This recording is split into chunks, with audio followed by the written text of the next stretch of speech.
Hey everybody, I have returned. It's a nice day. Got a new toy to play with.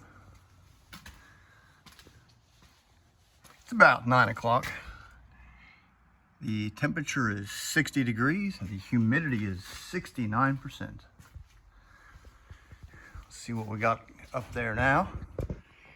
Right there, you can't really see it because it's got information on it. That's the Navigator's clipboard.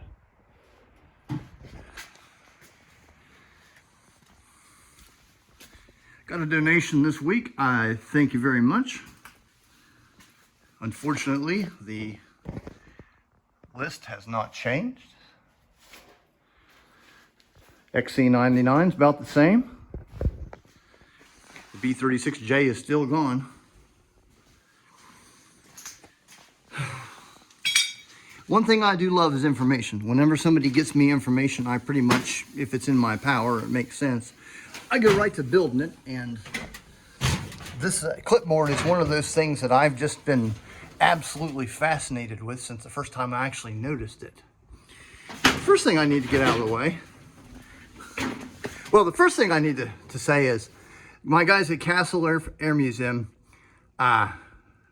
Rick and Dutch, who Dutch I'll be doing an interview on his channel, the Flying Dutchman here in the future. He went up here and measured this. Rick took a video of it working. Thank you guys. Got to mention they also, Dutch got me information about these throttle sheaves and lever assemblies, so I can get to building them now. The only thing I really don't know about the entire B-36 flight deck is what lives in these two doors down here. I know it's there, but I don't know exactly how it's built, which would affect how this pilot's console actually attaches to the flight deck floor. I want to get it right the first time for obvious reasons. Got major dimensions, one of which is from the back of the Astrodome platform to that rim right there. On the real aircraft, it is 39 inches. On mine, this is just a guesstimate where it's just not riveted in here, it's just clecoed. But mine's 39 inches, so it's an inch off, which is awesome. I just got to move this stuff back and then it'll be perfect. This clipboard, before I show you how it works, the real one looks to have plastic covering it. I don't know why it's got plastic on it, but if you look at these clipboards on the surviving aircraft, which there's only two, it's got either a flexible plastic coating or an acrylic coating on it. And that coating, I theorize, is held on by these fasteners, which in turn also hold on the mechanics back here, which I'll show you in a minute. But these fasteners, they're round, and they're made out of steel because they're rusting.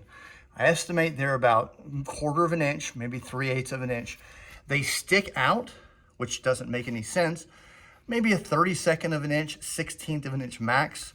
They appear to be countersink, and I didn't draw the stem, but on the back of them, you know, this is probably 1/32 to 1/64. Again, an estimation of 1/4 of an inch. And this is what it looks like. It looks like this collar has been pressed onto some kind of a rivet. I don't know if that's a Convair proprietary product or it's an obsolete fastener, or we just can't find it. But I've had a couple of people look for it, and one of them really knows what he's doing because he's an airframe and power plant guy. But I'm still not happy, and I've been looking for a few days. The next page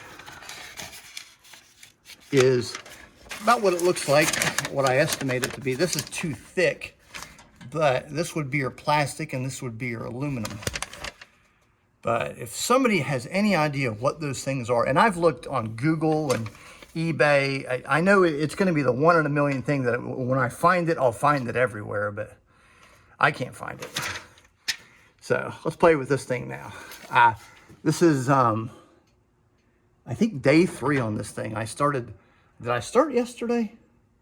Heck, I don't know. It's either day 2 or day 3, but this is actually a lamp up here that I got.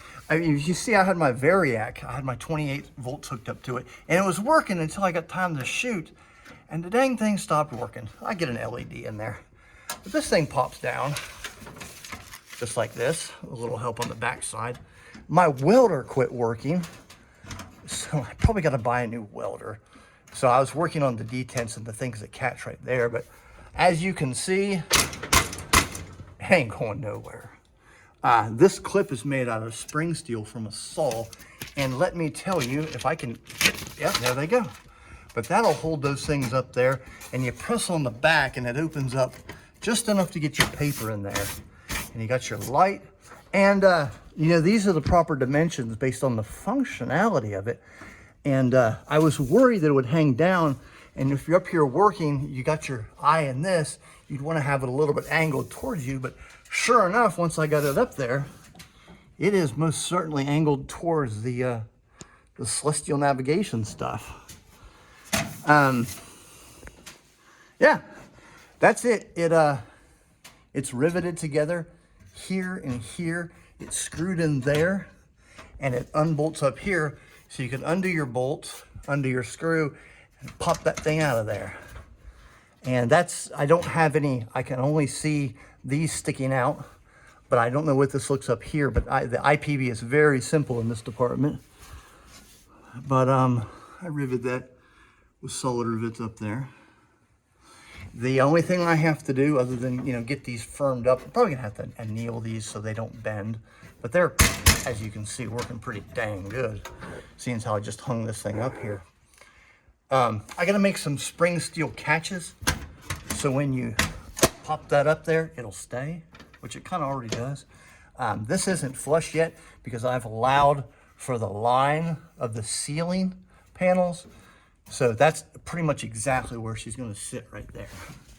But now everybody knows what that thing is. I've got blind rivets in there because I didn't want to exhaust my supply of Clecos. So whenever I figure out what those real fasteners are, there's 1, 2, 3, 4, 5, 6, 11, 15, 17 of them. And they're various sizes. Big ones up here that look like they protrude beyond the plastic, and these are smaller, and I think these are bigger here. But let me show you the, oh, I got these on here. These are 3 acrylic sheets that are plastic welded together with solvent. And then I heated them up, and then I pressed them on there. And there's actually thick, thin, thin, and the thin one has the shape of the top of the handle or lever, so I could press it down in there. But these things are not going anywhere, and I've gotten everything just working like a dream now. It's almost identical to the real airplane. Of course, these are loose because they're not hooked up to their control lines, but they will be, because that's going to be next. That's going to be awesome, getting this stuff linked up. Don't get me started, because there's still a lot to talk about in that department, or work on. Let me see if you can see up in there. That one locks. That one's bent back out again. Still, I'm putting 60 pounds on it. Let me show you how it attaches to the ceiling panels.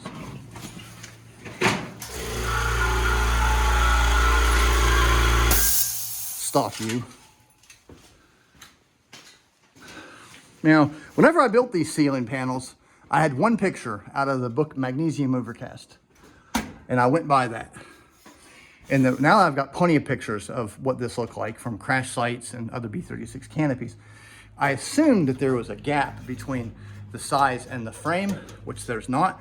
They're flush.